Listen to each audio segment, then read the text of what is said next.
Next sum ரூபாய் 20,000க்கு 5% ஆண்டு வட்டி வீதத்தில் 3 மாதங்களுக்கு தனி வட்டி யாது? அசல் வந்து எவ்வளோ? 20,000. Rate of interest 5%. இயர் வந்துட்டு 3 மாதங்களுக்கு வந்து கொடுத்துருக்காங்க. ஸோ இந்த மாதத்தை வந்து இயருக்கு கன்வெர்ட் பண்ணுறதுக்கு 3 வந்து 12ஆல் நம்ம வந்து டிவைட் பண்ணணும். அப்படி நம்ம டிவைட் பண்ணோம் அப்படின்னா நமக்கு 1/4 ஆண்டுகள் வந்து கிடைக்கும். அசல் வந்து 20,000. ஸோ 20,000.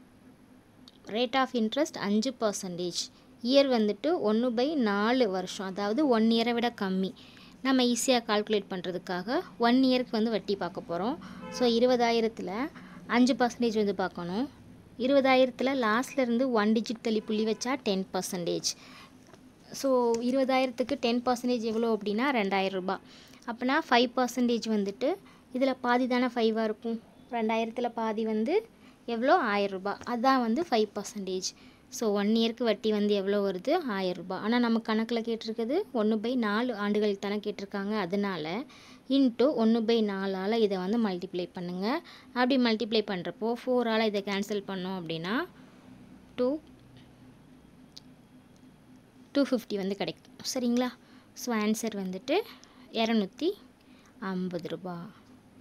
சரிங்களா? எந்த ஒரு ஃபார்முலாவும் தேவையில்லை. ஈஸியாக நம்ம வந்து கண்டுபிடிச்சிடலாம். Okay, thank you.